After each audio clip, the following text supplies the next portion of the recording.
తారని మంత్రి కోమటిరెడ్డి వెంకటరెడ్డి అన్నారు. తెలంగాణ భవన్ పునాదుల దగ్గర నుంచే లేపేస్తామని ఫైర్ అయ్యారు. ప్రజాస్వామ్యంగా ఏర్పడిన ప్రభుత్వాన్ని కూల్చేందుకు మీకు ఎన్ని గుండెలు అంటూ ఘాటుగా స్పందించారు. లోక్సభ ఎన్నికల్లో కాంగ్రెస్ బీజేపీ మధ్య పోటీ అని, బీఆర్ఎస్ కి ఒక్క సీటు వచ్చినా తాను దేనికైనా సిద్ధమని కోమటిరెడ్డి సవాల్ విసిరారు.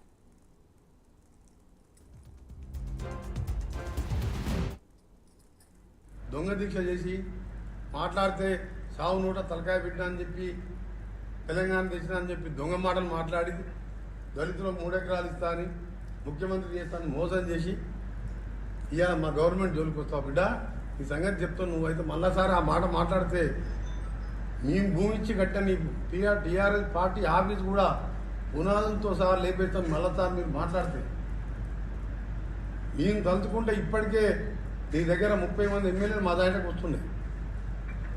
మేము వస్తానన్నా వద్దంటున్నాం. వాళ్ళు బలవంతంగా కొందరు వస్తున్నారు, మేము సపోర్ట్ చేస్తామని అభివృద్ధి కోసం. అది నీలాగా చేయదలుచుకుంటే ఇవాళ 9 మంది కూడా మిగిలిపోతుంది దగ్గర. అందుకనే సీరియస్ వార్నింగ్ ఇస్తున్నాం. ఇవాళ ఒక సీనియర్ మినిస్టర్గా నువ్వు ఒక మాట అన్నావు, మాకు సర్వే రిపోర్ట్లు ఉన్నాయి, కాంగ్రెస్ పార్టీకి 2 సీట్లు కూడా వస్తలేవు. నారాయణపేటలో రేవంత్ రెడ్డి గారు ముఖ్యమంత్రి గారు ముఖం చూస్తే అర్థమైపోయింది. ఇంకేమో అన్నాడు దాన్ని, ఈ లిల్లీపెట్టి గారు ఏమంటున్నారు, లిల్లీపురి గారు ముఖ్యమంత్రి గారు అన్నాడు, నీలాంటి పాస్పోర్ట్ దొంగలు దొంగ పాస్పోర్ట్ వేసుకొని అలాంటి బొంబాయిలో తీసుకొచ్చి రేవు దగ్గర వదిలిపెట్టి డబ్బులు దోచుకొని నీలాంటి వాడు ముఖ్యమంత్రి అయినప్పుడు ఆయన కొట్లాడి ఒక రైతు కుటుంబంకి వెళ్ళొచ్చి ఇలా ఇండిపెండెంట్ జెడ్పీటీసీ అయ్యి ఎమ్మెల్సీ ఇండిపెండెంట్ అయ్యి ఎమ్మెల్యే ఎంపీ అయి ముఖ్యమంత్రి అయిన నీలాగా చిల్లర దందాలు చేయలే. ఒక ముఖ్యమంత్రిని పట్టుకొని లిల్లీపిట్ అని చెప్పి ఇష్టం ఉన్నట్టు మాట్లాడుతున్నాడు. నాకు డౌట్ ఏంటంటే ఆయనకు ఒక్క మెదక్ సీట్ వస్తుందని అనుకుంది, కానీ అది కూడా వస్తలేదు. ఒక్క సీటు తెచ్చుకో కేసీఆర్ని ఛాలెంజ్ చేస్తున్నాను. ఒక్క సీటు ఎన్ని డబ్బులు కుమ్మరించి వెంకటరామరెడ్డి పెట్టి 1000 కోట్లు పెట్టా నువ్వు మెదక్ కూడా గెలుస్తలేవు. మాకు ఉన్నది పోటీ బీజేపీకి మధ్యలో.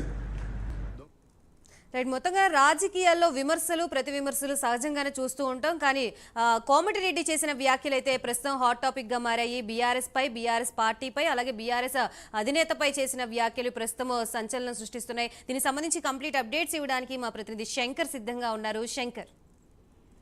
రైట్ గాయత్రి, కోమటిరెడ్డి వెంకటరెడ్డి అయితే ఘాట్ కామెంట్స్ చేశారని చెప్పుకోవచ్చు. కాంగ్రెస్ పార్టీ జోలికి వస్తే బీఆర్ఎస్ పార్టీ పునాదులు లేకుండా చేస్తామని చెప్పేసి కోమటిరెడ్డి వెంకటరెడ్డి ఘాట్ కామెంట్స్ చేశారు. ఈ రోజు కోమటిరెడ్డి వెంకటరెడ్డి ఈ రోజు తన క్యాంప్ కార్యాలయం నల్గొండలో అయితే ప్రెస్ మీట్ నిర్వహించి ఈ కామెంట్ చేశారని చెప్పుకోవచ్చు. అయితే ఏడాదిలోనే కాంగ్రెస్ పార్టీ ప్రభుత్వం ఉండదని చెప్పేసి కేసీఆర్ అంటున్నారని చెప్పేసి కోమటిరెడ్డి వెంకటరెడ్డి చెప్తున్న పరిస్థితి కనపడుతుంది. కేసీఆర్ దోపిడీతో మా ఎమ్మెల్యేని కొనాలని చూస్తున్నారా అని చెప్పేసి కోమటిరెడ్డి వెంకటరెడ్డి అడుగుతున్న పరిస్థితి కనపడుతుంది. అయితే కాంగ్రెస్ పార్టీని టచ్ చేస్తే హైదరాబాద్ లో బీఆర్ఎస్ పార్టీ ఆఫీస్ పునాదులు కూడా ఉండవు, ఎక్కడికక్కడికి కూల్ చేస్తామని చెప్పేసి కోమటిరెడ్డి వెంకటరెడ్డి హెచ్చరించిన పరిస్థితి కనపడుతుంది. బీఆర్ఎస్ పార్టీ 30 మంది ఎమ్మెల్యేలు వస్తాము, మాతో టచ్ లో ఉన్నారని చెప్పేసి కోమటిరెడ్డి వెంకటరెడ్డి చెప్తున్న పరిస్థితి కనపడుతుంది. కాకపోతే మేమే వాళ్ళని తీసుకోవట్లేదు, మా కాంగ్రెస్ పార్టీకి బీఆర్ఎస్ పార్టీ ఎమ్మెల్యేలు 30 మంది టచ్ లోకి వచ్చారు, మీలాగా మేము ఎమ్మెల్యేని కొనే పార్టీ కాదని చెప్పేసి కోమటిరెడ్డి వెంకటరెడ్డి హెచ్చరించిన పరిస్థితి అయితే కనపడుతుంది.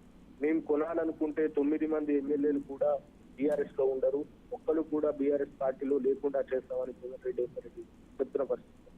అయితే ముఖ్యమంత్రి పదవిలో ఉన్న రేవంత్ రెడ్డిని పట్టుకొని లిల్లీపుట్ అంటారా అని చెప్పేసి కోమటిరెడ్డి వెంకటరెడ్డి అడుగుతున్న పరిస్థితి అయితే కనపడుతుంది. ప్రజలు న్యాయబద్ధంగా బద్ధంగా పాలిస్తున్న రేవంత్ రెడ్డి ఎవరైతే ఉన్నారో రేవంత్ రెడ్డిని లిల్లీపుట్ అనే పదం ఎలా వాడతారని చెప్పేసి కోమటిరెడ్డి వెంకటరెడ్డి చెప్తున్న పరిస్థితి కనబడుతుంది. ప్రజల నుండి వచ్చిన నాయకుడు రేవంత్ రెడ్డి మీలాగా దొంగ పాస్పోర్ట్లు తీసుకొని దుబాయ్ కి పంపించలే జనాల్ని, దొంగ పాస్పోర్ట్లు తీసుకొని అని చెప్పేసి కోమటిరెడ్డి వెంకటరెడ్డి కేసీఆర్ ని హెచ్చరించిన పరిస్థితి.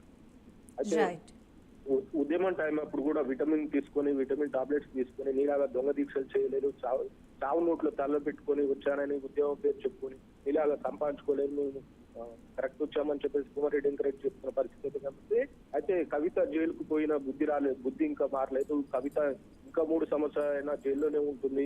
అవినీతి చేసిన కేసీఆర్ కి ప్రజలు ఎప్పుడో బుద్ధి చెప్పారని చెప్పేసి కోమటిరెడ్డి వెంకరెడ్డి చెప్తున్న పరిస్థితి అయితే. అయితే రేవంత్ రెడ్డి ముఖ్యం చేస్తే ధైర్యం లేకనే ఇలాంటి రేవంత్ రెడ్డి ముఖం చూసే ధైర్యం లేకనే అసెంబ్లీకి రావట్లేదు కేసీఆర్ అని చెప్పేసి కోమటిరెడ్డి వెంకరెడ్డి చెప్తున్న పరిస్థితి అయితే కనిపిస్తుంది. మొత్తంగా అయితే బీఆర్ఎస్ కు ఒక్క సీటు కూడా పార్లమెంట్ నియోజకవర్గంలో గెలవనివ్వమని చెప్పేసి కోమటిరెడ్డి వెంకరెడ్డి సవాల్ విసురుతున్న పరిస్థితి. Right, thank you Shankar.